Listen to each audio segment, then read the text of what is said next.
Okay, good afternoon, everybody. I'd like to welcome you here today on behalf of C&T Associates, which is a business support and fundraising organisation based in Southeast London. We run a wide range of fundraising and business support programs. This program today is brought to you by the Talking Business program in Bexley, which is a UK shared prosperity funded program, which is a central government program managed by the local authority, in this case Bexley. If you are a Bexley-based business and wish to join this program, you can do so. You get free business support, basically. But if you can email us on the details I give later, we'll send you the application link.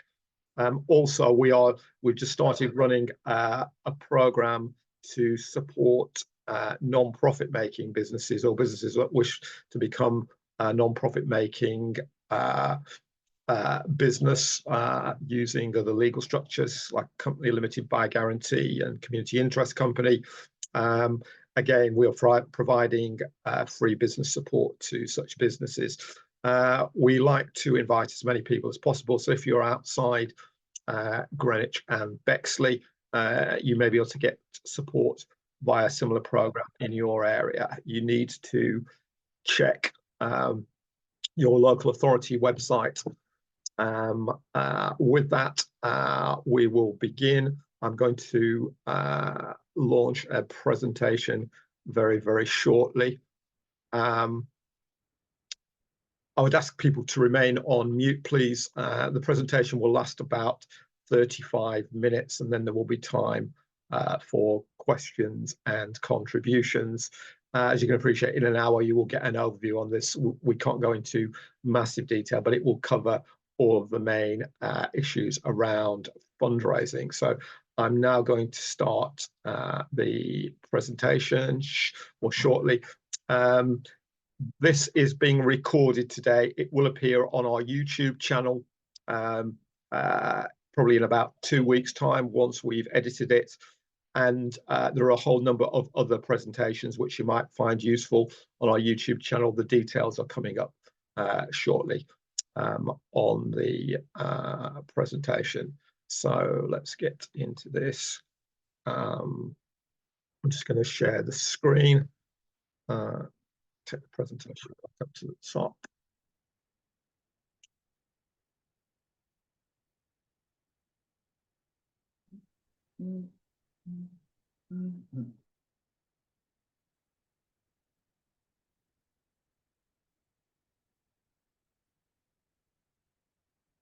Right, here we go. This is there's still a lot of people looking to get in.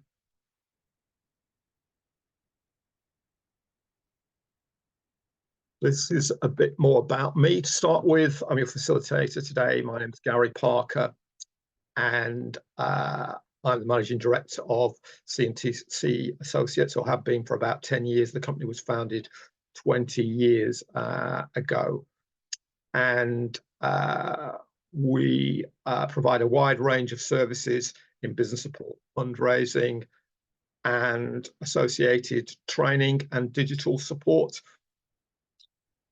We are based in London. We also got an office in the northwest of England as well.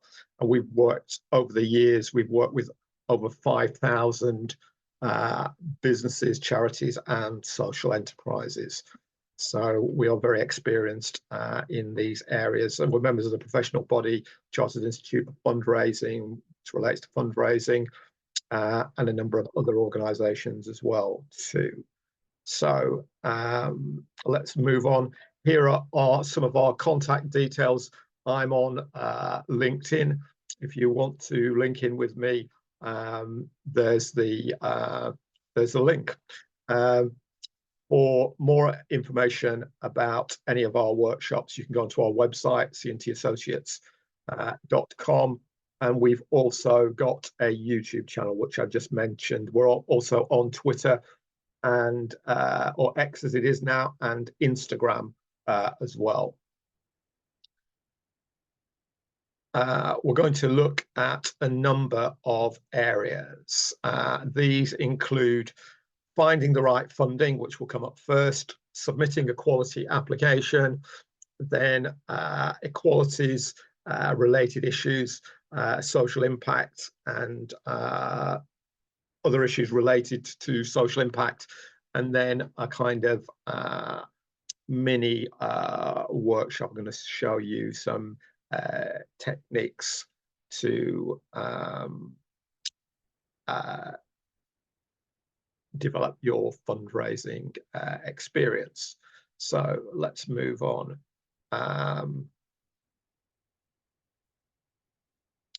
These are my 5 top tips. If you're new to this in particular, it may seem like a daunting area, but as they say, the journey of 1,000 miles starts with a single step. So here's 5 steps to writing a bid. It's not rocket science, this. It's just some techniques you have to learn. Decide the direction of your project or organization and look for funding to support it, not vice versa. Don't chase money and try and develop a project or an organization just to chase money, because number one, it won't work, and number two, you'll get very distracted about your vision and mission for your organization, and it can cause quite a lot of development and developmental issues within your business or organization. So the next step is to research funders. I'm going to show you some websites where you can access and other links where you can access information shortly. The next is to develop a project plan. It can have a number of elements within that, both an outline of your project and research on funders that match that as part of the project plan. Moving on from that, you develop a model outline application. I'm going to show you some techniques how to do that later, and build on it. The final thing I will always say is be persistent. Bid writing takes time. Don't be a quitter. I read some research recently which said that if you write a significant application from scratch without any prior training or knowledge, you've probably got a 5% chance of succeeding. What you're going to learn today, hopefully, should significantly increase that, and it will certainly save you time, I can guarantee that. So let's move on. There are a number of different types of funding that's out there that you could potentially access. I will classify these. I classified them into 6 categories. These are grant-making trusts and foundations, so it's big charitable givers of various types. Then you've got statutory funding, that's local authority funding, European funding, because there's still some of it around, and national UK government funding. It takes different forms. Some of it can come in the form of grants or loans. Others can come in the form of support, like the UK Shared Prosperity Fund programme we're running in Bexley. You don't get any cash from that, but you do get customised business support, which if you had to pay for it would be at a significant cost. So there's different types of statutory funding out there. Community fundraising. Community fundraising it can be done in different ways. It could be through events and various areas like that, or projects you organise yourself, or it could be crowdfunding or a number of similar kind of elements to it. It takes various forms. Lottery funding is the next one. Most people will know about the lottery funders, which range from the smallest one, which is called Awards for All, which now is up to about £20,000, up to the main programs like Reaching Communities, which are up to £500,000. So there's a whole range of lottery funded projects, and indeed a lot of different lotteries who fund community and charitable activity now. So that's another strand. Number 5 is companies and private sector funding. There are a lot of private sector organisations that have their own trusts or foundations. I'll show you one, which is the Wellcome Foundation, a bit later, which is the biggest charitable trust funder from the private sector in the UK. And finally, you've got social investment. Social investment takes various forms. Sometimes it's hybrid programs. It could be a loan fund with some grant funded elements in it. It could be it could be a program where you get a significant bonus if you hit various outcomes. Again, there are different types of social investment. So those are the main types of funding that you can access, and we'll look at one or two of them briefly as part of this program. So types of funding, what do you know about these? A grant is a non-returnable funding package in exchange for a measurable impact. So you get a grant in order to achieve something. It could be training a number of people. It could be improving the health of people. It could be developing software, a whole range of things. But whatever you get funded for, it has to be measurable in terms of products or services. Or it could be a social impact to support a community. So that could be, for example, your health project. You'd want to look at some way of proving that your project can or will or has improved the health of the community, whether it's at a local level or at a wider level. It could be empirical, e.g. research completed, jobs created or safeguarded, or a new innovation. So it can take different forms. This is different than a loan. A loan is a sum of money repayable at a set rate of interest, and it may have other terms and conditions attached to it as well.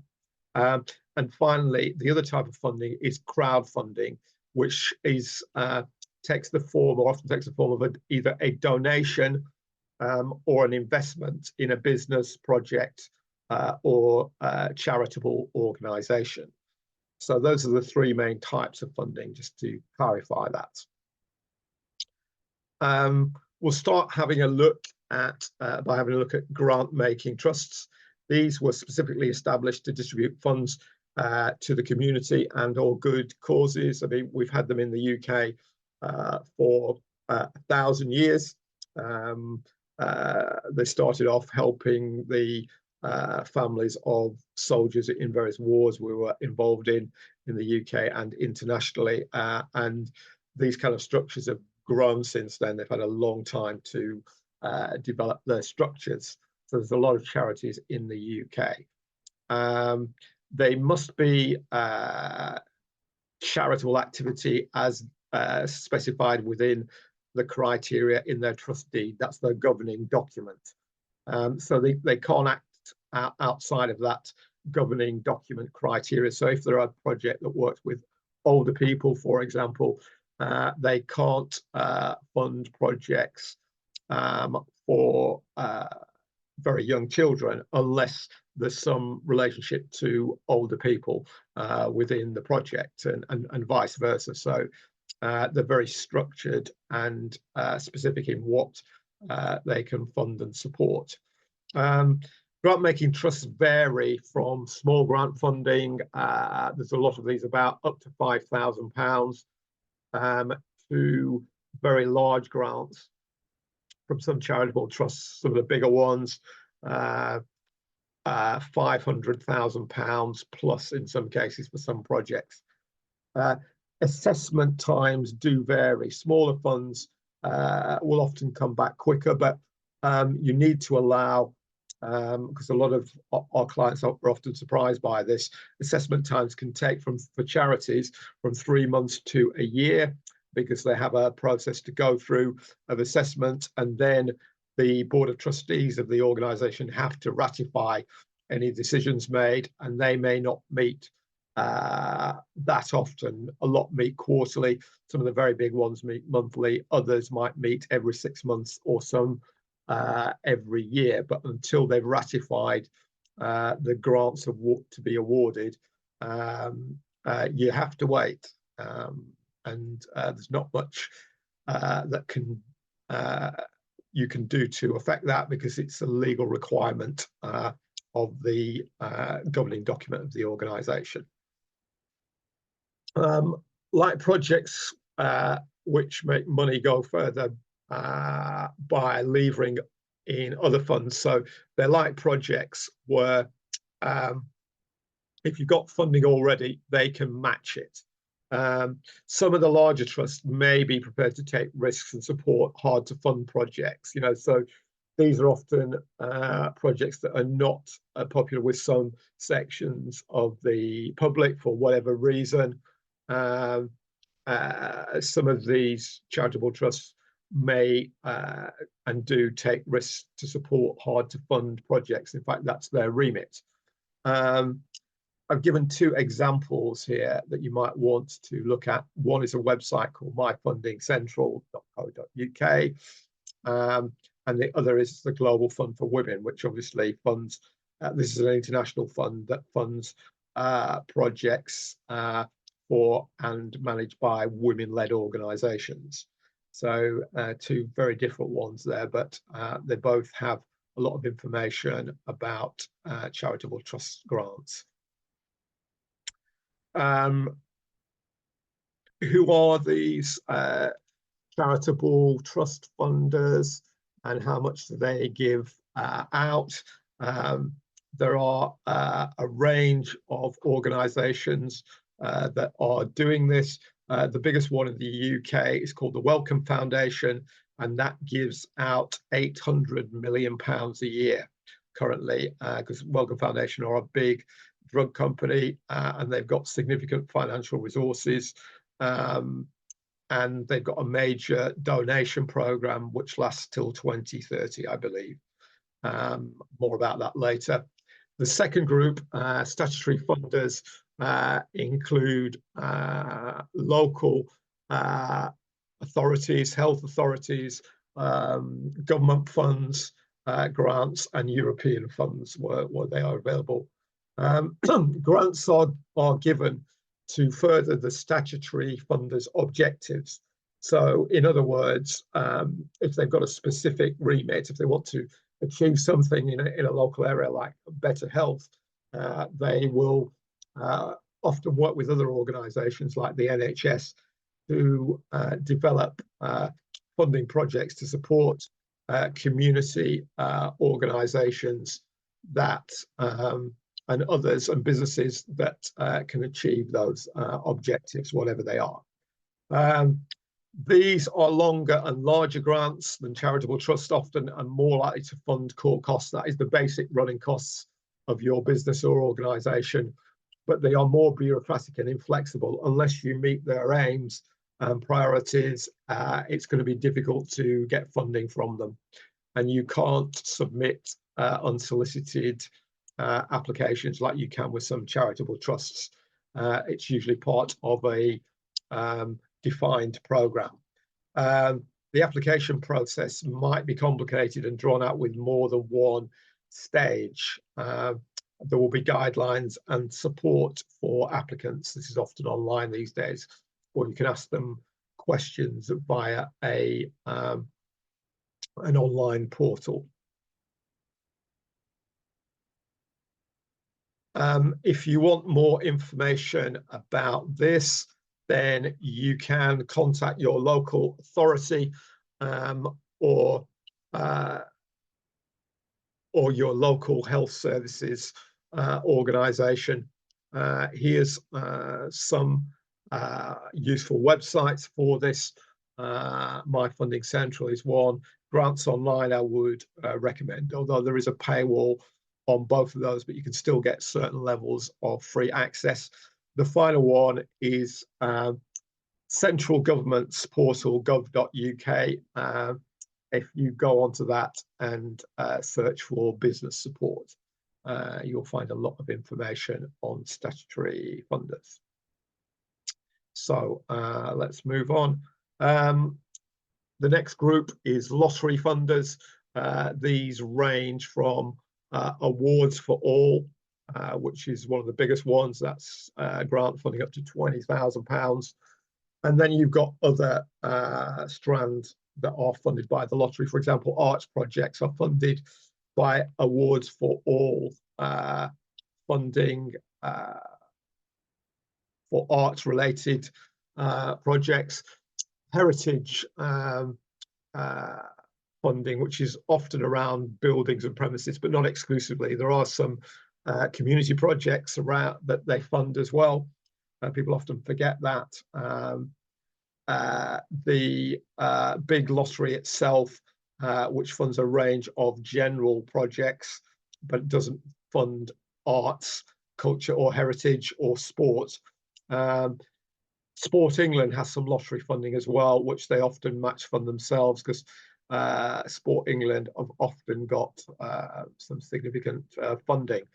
And then they have a range of social investment funds, like the Community Business Fund is one of those. That's a fund for community businesses, but you have to meet certain social targets and criteria to access that money. Those are the main websites, the TNL Community Fund.org.uk. So the next group are companies. They're not particularly useful if you're a community or voluntary organisation, to be honest. Getting money from companies in most cases is about building up relationship with businesses, and there's no set way to do that without going into a lot of detail. Often it's only small amounts or one-off grants. Most companies, many big companies especially, give to well-known charities like cancer research. I think Tesco give a lot of money to that, and various others. Some companies can provide help in kind. For example, some law firms that will provide pro bono legal advice, free legal advice. Others provide second-hand furniture, free use of premises, etc., etc. And some big corporate companies have programs of corporate social responsibility, as it's called. In other words, work in the community of various types, whether it's using their skills or actually doing physical tasks like decorating community centres as part of a team building exercise, and various other things that they do. So again, there's some website links which can give you further information on this. The next area is crowdfunding. It's a new form of business and community funding. This is taken off crowdfunder.co.uk's website, which is one of the ones I strongly advise you to look at if you're a small business or a non-profit making organisation. How it works: you set up a project online with a short video and ask people to pledge funding. If you're a non-profit, there's no charge for this. If you're a business, they take 5% of what you raise. So you don't have to pay up front, but you'll be charged 5% of what you raise, because the money is pledged to their platform, and they will give you the total minus their 5%. There's a range of other ones. There are other crowdfunding platforms like Crowdcube and Seeders, they operate in more like a Dragon's Den basis. Investors, large and small, can invest in a project that you put up online, but obviously, if your project succeeds, then they've got an investment within that project. If it doesn't succeed, their funding is at risk. So there are terms and conditions on those. But I've had some feedback from people who I work with who've had, on the whole, good experiences of that. But others may have had a different experience. I don't know. But there you go with the crowdfunding. We do a number of other presentations on these issues if you look on our website if you want more about funding. Here are some other websites. That gov.uk one is very good. Business finance support. You can do a customized search on that. That's got about 2,000 funding sources on it. And then the others have got lots of useful information too. Here's some sources of capital funding. I'm not going to go through all of these because we're going to get onto the bid writing bit very, very shortly. But as you can see, they range from smaller amounts of money, although with capital funding, they are larger. Up to £500,000 you can get from some charities, but these are very detailed applications for capital funding for buildings and premises and sometimes vehicles. And here are some funders for revenue funds. These are funding for projects and for sometimes organisations' core costs, staffing and various other things. There's a whole range of them there. Again, those of you who've joined today will get a copy of this presentation where they're all detailed. So let's move on. We'll go on to the bid writing bit itself. The first thing to remember is that the gap between success and failure in this area is very, very slight. So it's a bit like horse racing. It's a bit like a very close horse race. Everybody's head to head. So you've got to get your head in front, and the way you do that is on the detail of this. You've got to get the detail right, and I mean every detail. You should get someone to proofread your work once you've done it.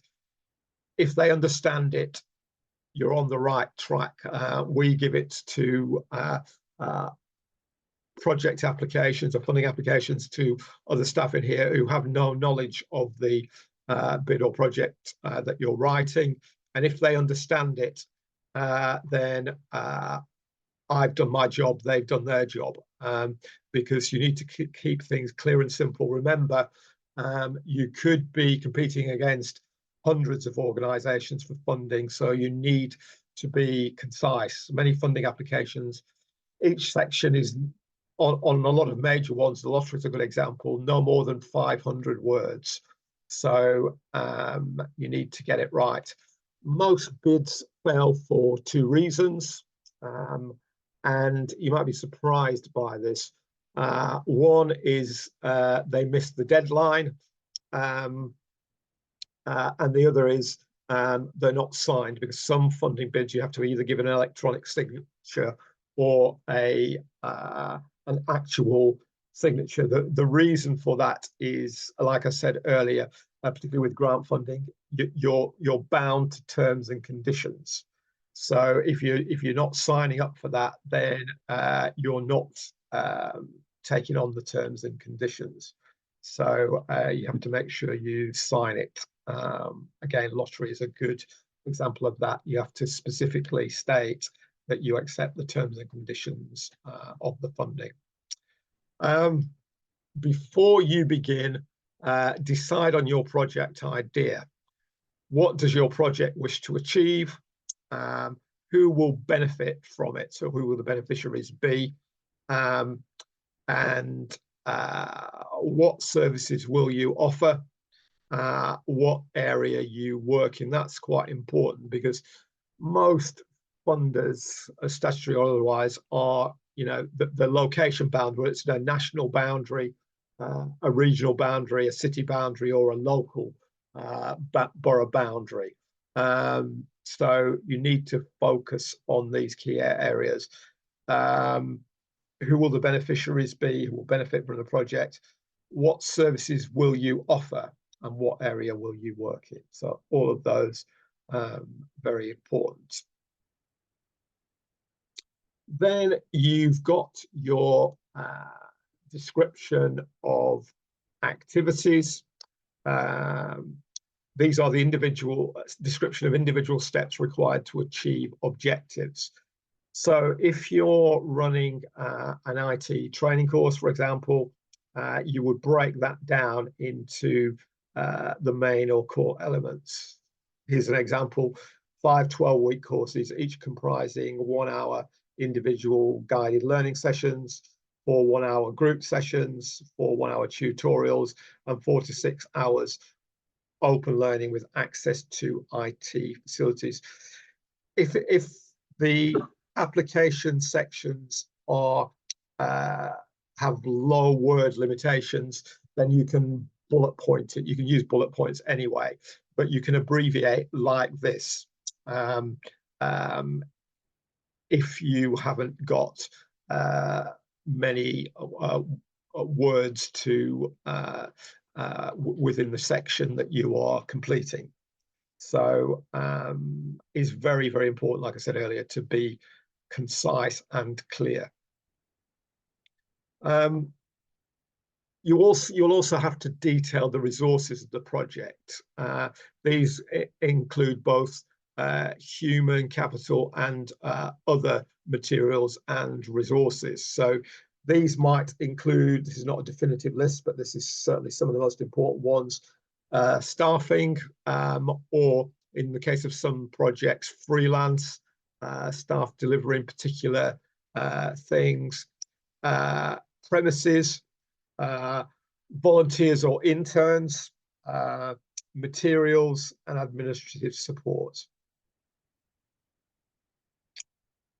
You'll also have to define the outputs of the project, whatever they are. The inputs to a project are your skills and knowledge, and the outputs are the results of that process: activities, services, numbers, products, results, whatever they are. The details here should be purely factual and quantitative and may relate to the objectives. So, for example, this is our IT skills training course again. 35 trainees complete or completed a level 1 course. 36 weeks of training undertaken with an average attendance of 18 young people on this particular course. Again, purely factual and quantitative. Then the outcomes of the project are the expected changes that will take place for the service users. And these could be qualitative changes, or they could be anticipated changes. Here's some example: improved literacy skills among the target group in the target borough. And then another example is increased English skills in 90% of refugee children completing courses. So these are a literacy skills course. So you keep them as detailed but clear as you can within the word limit. So it does take some practice, this, if you've got very limited words to utilize. Your outcomes should reflect your aims, whatever the aims of your project are. The outcomes need to reflect them, or your business. And you should be able to monitor and measure them in some way. So you've got to have some kind of evaluation framework. It could be a very simple one, like measuring or utilizing key performance indicators: how many people you've supported, or how many people you will support, what the service or product will be, what the end result of usage of that product or service will be, etc., etc. You should evaluate the outcomes of the project and use the findings to improve your services. So your customers, clients, or participants, whoever they are, you need to be able to evaluate the impact of the service on them, or seek their views on improving that product or service, whatever it is. You've got to have a process for doing that.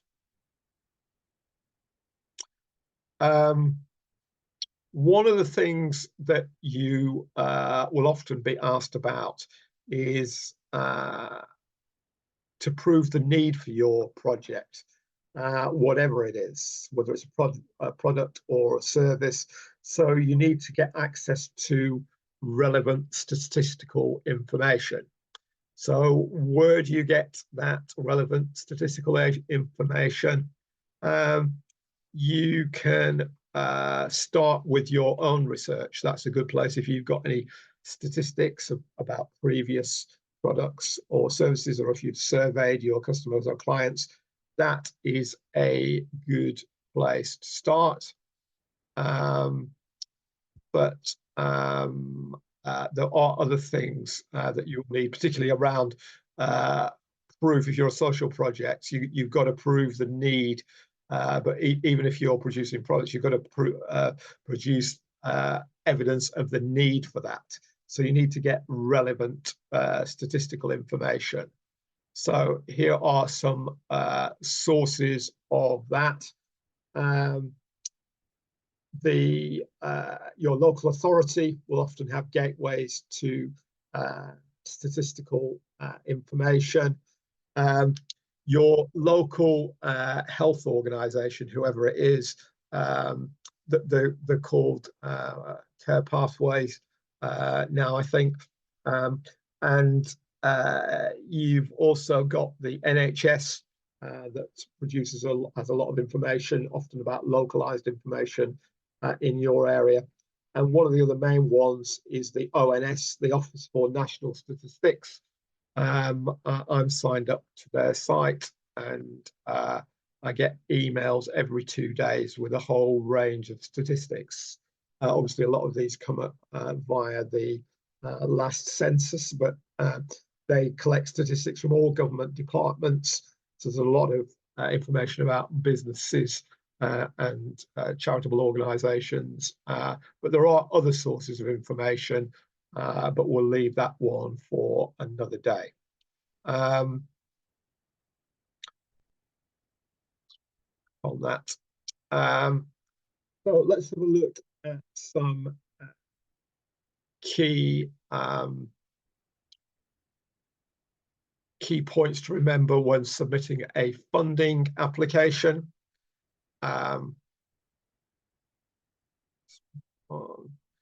Do you need to register your interest? Sometimes you do.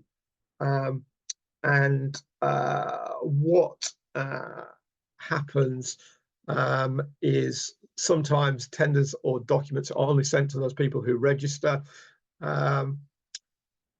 With some local authority and government contracts, you might be required to complete what's called a PQQ or an EOI. So this is my jargon buster. A PQQ is a pre-qualification questionnaire. It's like a mini tender that will ask you some questions about your business and about the funding you wish to apply for and how you're going to go about that process. And if you get through that, you may well be invited to apply for the main fund. And EOI is an expression of interest. Often this is much shorter and is just an initial document to indicate that you want to bid for this, and giving some factual information about the business or project you've got and the services or products it wishes to provide. What you need to do is you need to read the prospectus or guidelines very, very carefully. Before you write anything, you must read that. Apart from anything else, you need to establish your eligibility to bid, because sometimes it's not always clear with some funders. We're often finding this. We found a match for our clients, but then, you know, we found one recently, which was a health grants program, but it was for organisations in the southeast, but not London. So that knocked our client out from applying from that particular funding application. But if we hadn't have read the guidelines closely, we may not have picked that up at an early stage. We might have carried on developing the bid, and subsequently realized after wasting time that the client wasn't eligible. So that's one of the many reasons you need to read the guidelines. Ensure that you have suitable systems in place in the forms of IT and relevant software and computers to manage these, and then use a spreadsheet to detail and log information about bids and your progress in developing applications. The next point is apply for a budget you can cope with. It seems to have increased in recent years, but some big funders now seem to operate procurement rules, because I've come across this twice recently. What that means basically is that they are not going to fund you more than a third of your annual income or turnover. So if your annual income or turnover is £100,000, you're not likely to get more than £35,000 in grant funding or contract funding in some cases, but it's mainly grant funding that applies to. So you need to be aware of that. But if you're a very small organisation and apply for a very large grant, you're going to struggle to get that money, because you're really going to have to prove that you can manage that budget and manage a project that of significant size that generates funding that is large too. So that's a very important consideration when you're starting out. Clarity. This is very important. Explain how the project fits with the funder's priorities in terms of target groups or organisations. Answer all parts of each section clearly. Quantify outputs clearly. Use bullet points to do to manage the text, particularly if you're got limited word space. Here's some other good practice. Read the whole form before you start. Fill in all the straightforward sections first, because often you'll get a lot of contact and other details. Get that out of the way first, and then then you can focus on the core of the application. Ensure, if you're a larger organisation and you're working with other people in a partnership, say, ensure all those involved with the delivery and monitoring of the project have a hand in writing the application, and ensure that any managers involved also have ownership of the project and they are aware of how it's going to be managed and delivered. Yeah, I mentioned this earlier. Share your first draft with a colleague, and if they can understand it with no previous knowledge, you have done your job. Test the clarity of the aims and objectives by presenting them to colleagues. If you've answered the questions fully, stop writing. You're not obliged to fill each text box up. But what I would advise is, if you've got 300 or 500 words, try and get as close to the word limit as you can, because if it's 500 words, you can't, unless there's a very good reason for it. I wouldn't advise writing 20 words or something like that, because the funders might think that your knowledge or skills are limited, even if you're just actually being concise. So it does take some skill and experience to focus on that. I'm going to show you a little system how to build a bid up if you're new to this. And it's a kind of mathematical exercise, really. So to start a bid off, look to have 10 ideas or propositions to equal 400 words. So that's 20 sentences of 20 words each on average. Each idea should consist of 2 sentences of 20 words each. So the first, I'll give you an example in a moment. The first should be a statement of some kind, and then the second sentence should be evidence from research, experience, or signposting that you can utilize to promote that. You can start with an initial bullet point and develop it into an idea. From the bullet point, you write the 2 sentences. Sentence 1 is a statement, and then your second sentence is an evidential statement, essentially, based on your previous research experience or signposting, etc. So here's an example of this. I'm trying to keep it as clear as possible. The bullet point is provide childcare support alongside a training program, 6 words. Sentence 1 is we will provide creche and childcare support for students and their dependents that will run alongside the training courses. Bidding for this IT training course again.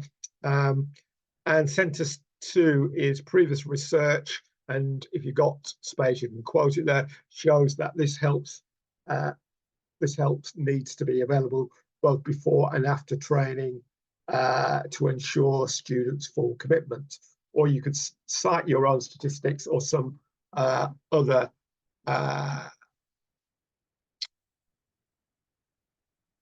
statistics you may have discovered elsewhere to back it up, depending on the space that you've got for this. Okay, there are a number of other areas that I'm going to go through that are very important. And we're going to start off with equalities and then look at social impact and some cross-cutting themes, added value, and some common mistakes. So it's very important that you take into, particularly if you're delivering services, you expect the project to affect a range of people within the community, like young people, people from Black and ethnic minorities, disabled people, and any disadvantaged groups. There are 7 strands under the Equality Act and 9 protected characteristics. I've listed them there. I won't go into too much detail about this, but we run some of the courses which go into more detail. But you need to think about what the project will do to promote diversity and equal opportunities. What will the project to do to ensure equality of opportunity, and also equal access to services is also important. For example, my IT training course, you should try and ensure it's held on premises that where people who are disabled can access, and also there are facilities available wherever possible to help them to take part in the training course, like loops and various other things that are often common these days. Okay, we'll move on. I want to talk about some common mistakes in funding applications and show you a bit of research we did some time ago. A huge number of funding applications are ineligible. Some of the reasons for this include, well, they're mostly due to not reading the guidance properly. Now, if you're ineligible in any way, it could be a whole range of things. Applications take a lot of time and energy, so don't waste it through carelessness. This was a program. It's a few years old, this, but it's still a good example from a program called Fast Forward Grants, which was a London-based program for grant funding. 203 applications out of 534 were ineligible, so that's a very high rate. 137 were due to not providing the correct financial information, because some grant funders, particularly some of the London-based ones, the people who manage them are big accountancy firms. So obviously they're hot on budgets and financial information. So if yours is wrong, it's not going to get very far. This includes not giving information from annual accounts or including annual accounts, not giving bank account details. Other reasons included organisations not eligible, because with some funders you have to have a minimum or a maximum income or turnover. Some asked for too much money, and others didn't state project actions, in other words, what they were going to do. So there's a whole range of reasons why bids don't succeed, but they're some of the most common ones. This was from the old Awards for All programme, because a new one has come in recently, back in August last year. But there's some research from a few years ago. But on some strands of the lottery, 74% of applications were ineligible. The main problems are missing information, bank accounts, refuge, constitutional status, because on lottery funds you have to have, if it's a non-profit making company, you have to have at least 3 directors, and they check this. And the problem is, if your eligibility is not established, they won't bother to read the actual project information that you've submitted. So you need to get the information related to your organisation that they require in place. Otherwise, it's going to be rejected. So we're coming to the end here of this overview presentation. I've got 10 tips for you, and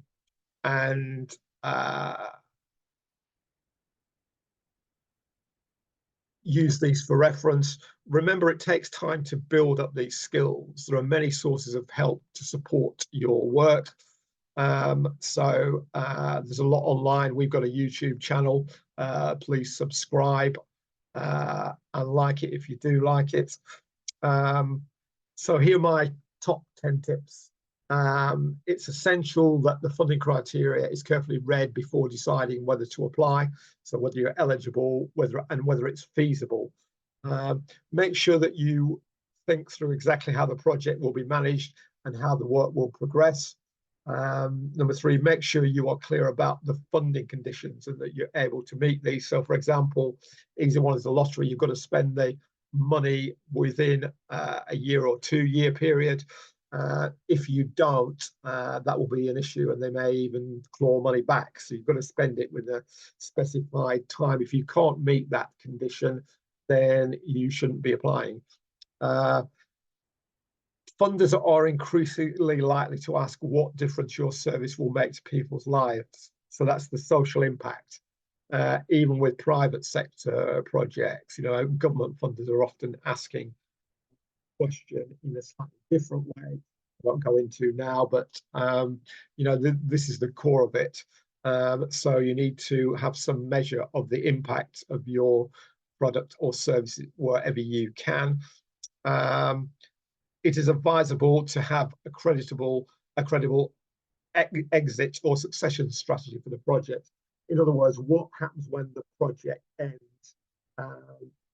If you're delivering a service and it ends, will people be able to access any materials from it?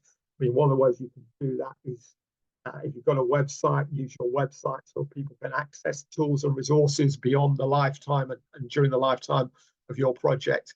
That will give you additional points on your the scoring of bids, because all bids are scored in various ways. Number 6, make sure you answer the question that the funder is actually asking, and answer all the questions clearly, directly, and succinctly. I think that speaks for itself. Make sure you provide any evidence which can support your application. So any research, you can write that into the application, or links to research. Even these days, some providers will accept videos as well. Any data, community consultation, research, or social impact evidence is very important, because most of the statutory funders and grant funders ask for that. Private companies or private sector funds are also likely to ask you about that these days too. Number 9, the financial information budget you provide must be complete and correct, so it must add up. And if you're not a financial expert, get somebody in who is, or get it checked by somebody who's good at formulating budgets. Make sure the application is signed, if you have to sign it, by the relevant and appropriate persons. And finally, remember, it's not necessarily the good idea which gets funding or the good project which gets funding. It's the good applications. I ran a training course this morning where I reiterated that yet again. There's a lot of good businesses and community projects out there, but unless you can detail that in a funding application, you are going to struggle. But I've given you a lot of information and tips here, so hopefully you'll take something from that. I'm aware there's a number of questions in the chat which I'm going to look at shortly, and I will take questions from people now. I'm going to stop the share. So in the chat, look at these now. Some people are switching around. I've had a number of people saying that they want access to the recording because they've had some technical difficulties. As I said at the beginning, this will be on our YouTube channel in 2 weeks' time. What we're doing today, to all the people who have attended, you will get a full copy of the slides from this. So I'm just going to photograph the screen now, if you don't mind, so I can capture you all. There we go. Yeah, I will take, thank you all for joining us today. I much appreciate it. I'll take any questions from anybody right now. Hi, Gary, can you hear me? Yes, I can hear you very well, Jesse. Thanks. Okay. Thank you for taking out the time to speak with us today. I got this question. I run a business, a limited company, Yeah, that is doing some charitable job for the past 1 year to 2 years now. And I yeah. spoke to someone from GLL that advised me to rather have a foundation or a charity take up that charitable side of the business. So my question now is, what sort of charity do you think I should register, bearing in mind that I want something that is more ambitious, something that could take up projects on its own and maybe own few properties, or maybe make profit from programs they tend to launch some point. So what sort of charity could that be? Yeah. First thing is, Jesse, where are you based? Which I'm in Greenwich. Right. Well, it's your lucky day then. I did explain at the beginning, we're operating a program for businesses like yours that seek to become what's called generative businesses. That's businesses with a social or environmental impact. What you need to do is you need to email us, and I will send you a link to this program, because you'll get free support on this, because it's funded by a government-funded program that I've mentioned today, the UK Shared Prosperity Fund. And that the same goes to anybody based in Bexley. You can get free business support from us because we're part of a Bexley funded, council funded, UK government funded program called Talking Business. So all you need to do, Jesse, is to email us. It's info@cntassociates.com. And then we'll have a further conversation, and we'll send you the application link for that. Okay. All right. Thank you very much. Zoom user, whoever Zoom user is, has got their hand up. Can you, if you've got a question?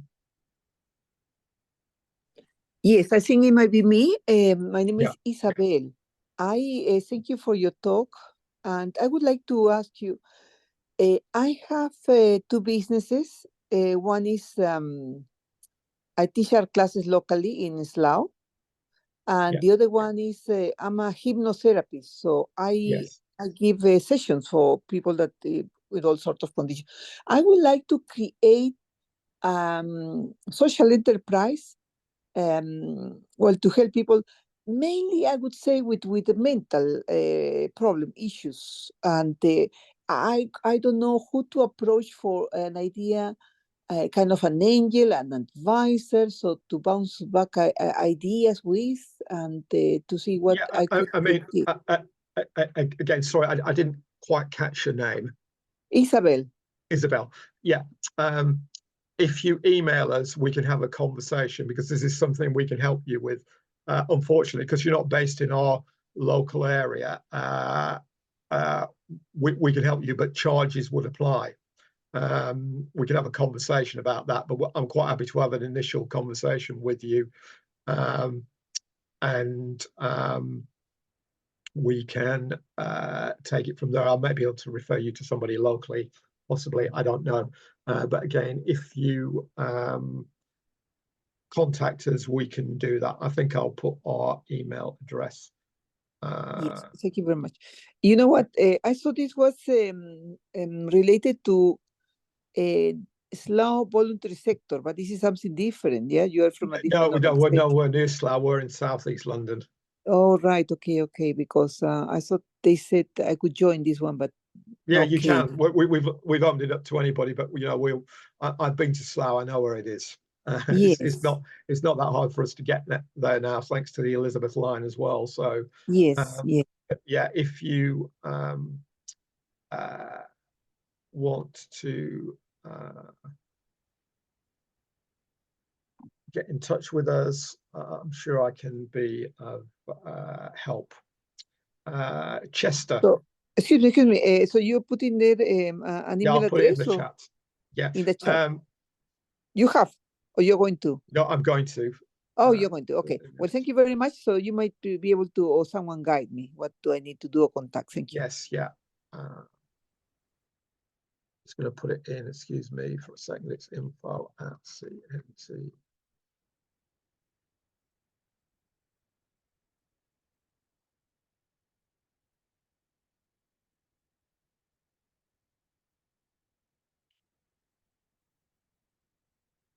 So yeah, sorry, I've put an O instead, a P instead of an O, but it's info@cntassociates.com.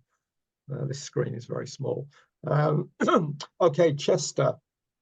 Hi, Gary. Thank you so much for the course. It's really interesting. My question is, what's the process usually if you fill in an application? Do you help to look at the application for clients and guide them through the application process and find them funders?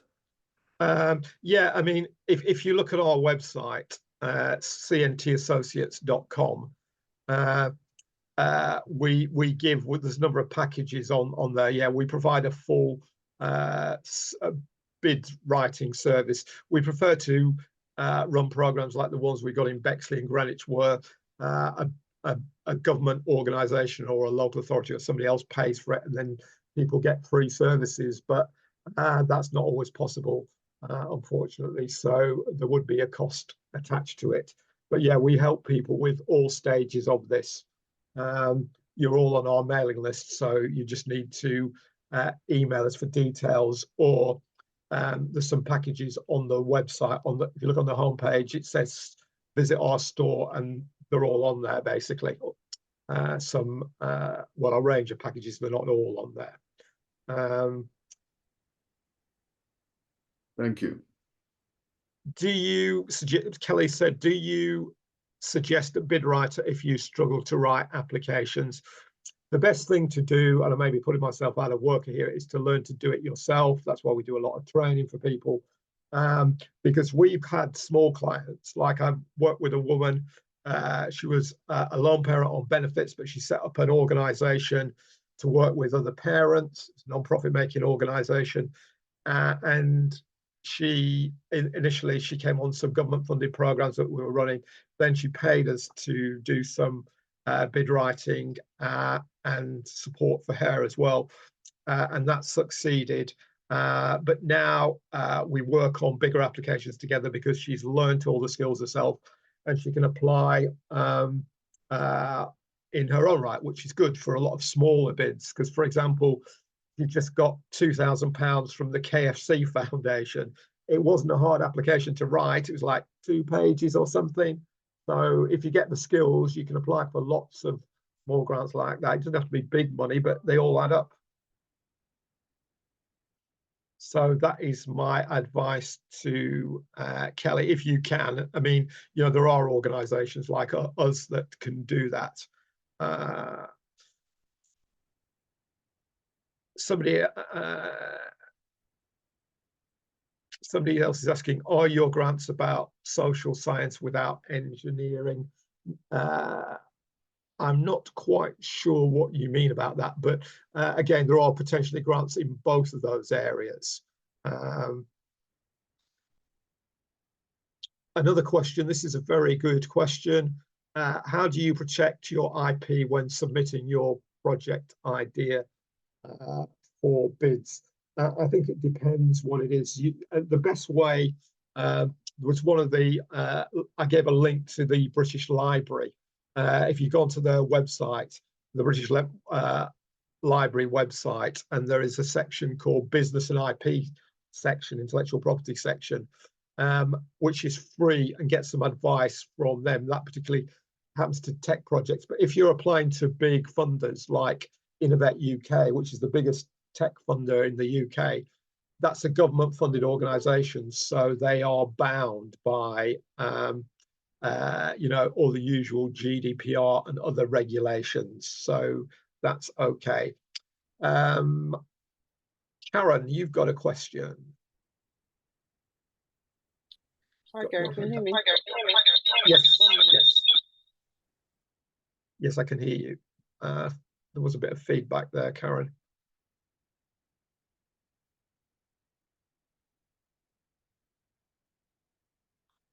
Karen seems to have gone off. She's back on. Karen, you've got some connectivity problems there. I can't hear you. Can you hear me now? Yes, that's perfect. Yeah.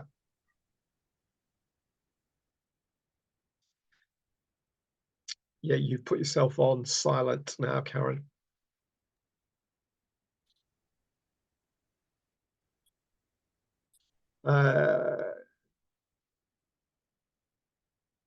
Yeah, Kelly, yeah, that's info. It should be info. I did a typo by doing it so quickly. So it's info@cntassociates.com.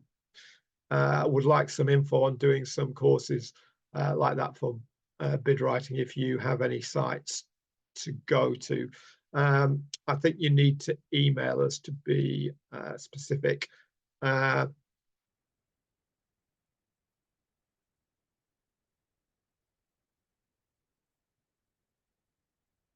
I've got some other questions here. This is all good. I'll come back to you in a second, Karen, if you can get your sound right.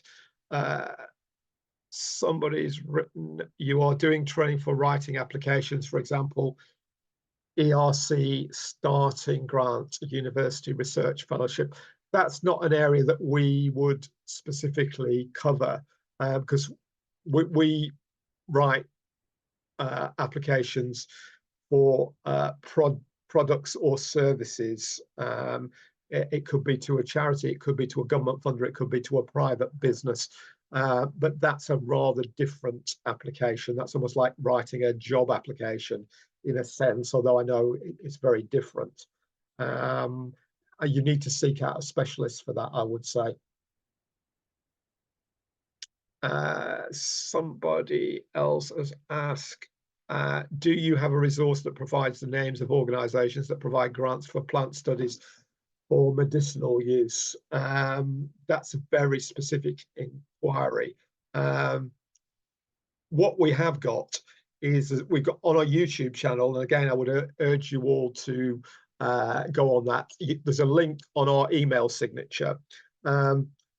There's a presentation on our YouTube channel about funding for wellbeing organizations, and there's another one for health and social care, which are two of our most popular presentation sites.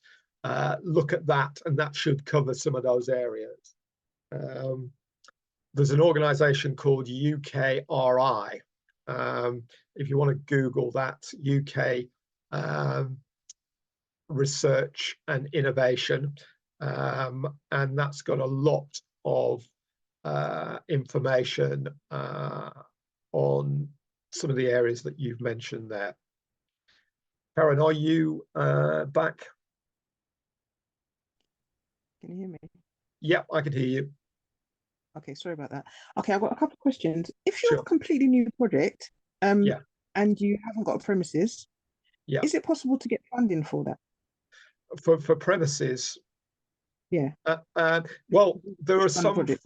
It depends what you're doing. If you, for example, if you were running a series of workshops, and you applied, the lottery will fund the venue costs. You know, if you were running a 1 day or a half-day workshop, you could put as part of your bid the venue costs. But if you're asking, will they fund premises on a long-term basis, there are some funders that will do that. The lottery have actually got a premises funding strand on their site. It's part of the Reaching Communities program, but that is very tough to get. And if you're a new organization, you're going to struggle on that because you're competing against established ones. Because I helped a youth project in Streatham in southwest West London a while back to write a bid for significant adaptations to their premises, and the funding cost on that was very significant, even though the works weren't that big. They were big enough. So that's the kind of, but they've got a lot of resources and they've got a lot of support in the community. So you would be competing against those if you're looking for bigger premises. My advice is to look for venue costs on projects because you're more likely to achieve them, and talk to your local voluntary service council and indeed some housing associations. Where are you based, Karen? Lambeth. Then yeah, talk to Peabody Trust because they manage a lot of community centres in Lambeth. I know I've done some work in some of them. So Peabody, for anybody who's based in London, Peabody have a business network as well, which is free and well worth joining because they have a lot of presentations, and they're an organisation that has a lot of funding, but they support businesses, particularly those that are situated in their local communities or benefit the residents whose properties they manage. Okay, and another question I had, if you needed Yeah. to get equipment to run the project, like for instance, if you wanted to do computer workshops or cookery workshops or any like health and well-being stuff like that, can you apply for funding to get that? Yeah, you can apply for that as part of a project cost, because if you're running, for example, a food project and you wanted to teach people to use to cook healthy food, you could put all the equipment that you would need in for that within the budget. You know, there are limitations on the budget, but yeah, any equipment or resources that you need as part of a project. The thing is, they've got to be part of the project. But what a lot of people don't realize is, like with the lottery, which lasts up to 2 years, if you have equipment that they funded at the start of that, you don't have to give it back at the end. You get to keep it. So indeed outside the hours of the project you're delivering, others can use it, as long as it's put to you know, community-based use and not solely for your own organization. But after the 2 years, that equipment is still yours.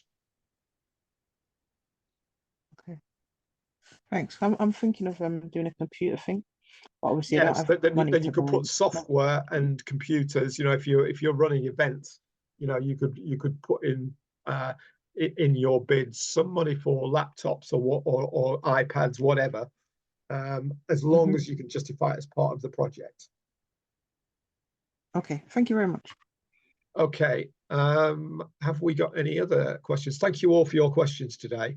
I much prefer it when you're talking rather than me, because as you can imagine, I talk enough already. I'm just looking to see if I've missed any questions. No, I don't think so. Okay, well, we've run over time today. So as I said, this was brought to you with the support of Talking Business in Bexley, which is the funded by the government's UK Shared Prosperity Fund. If anybody's got any follow-up questions from this, Jesse, please email us about the grant program. And sorry, Gary, I've just sent an email. I don't know if you can confirm or. I haven't got access to it right now. It will have gone to my colleagues. Okay. But also, Isabel, if you want to contact me about the health and about the well-being. I've got one more question, Christine. Yeah, hi. I had a real problem. I couldn't see your screen for a lot of that. I switched from my phone to my laptop. I couldn't see you. So I've now switched back to the phone. So a lot of the things that you were showing, I totally missed. I heard you speaking, but I didn't see the screen. You're going to get a copy of the presentation. Okay, thank you very much. You're going to get it emailed to you. So, and this recording will be edited and it will be online probably in about 2 weeks' time. Okay, thank you very much. Really appreciate that. Yeah. Okay. So, well, thank you. Yes, Jesse, we've got your email. So if anybody else wants to get in touch with us, please do. And you're on our mailing list anyway, so you can just do a return email.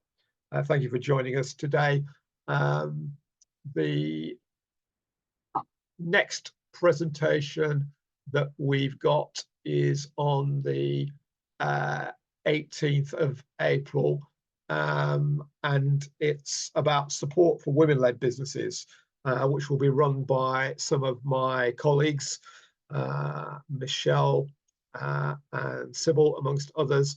I hope to see some of you at that in 2 weeks or so's time. I hope you all have a good Easter. I've got Zoom user. I'm going to have to go soon, sorry. So ask me a quick question.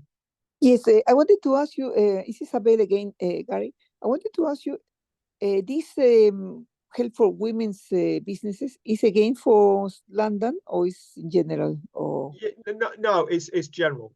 It's general, okay. Isabel. Just email us and I'll talk to you offline. I'll see if I can help you. Okay. Okay, that's wonderful. Thank you very much. Okay, thank you. Bye-bye. Good afternoon, everybody, and have a great Easter. All the best. Bye. And you. Bye-bye.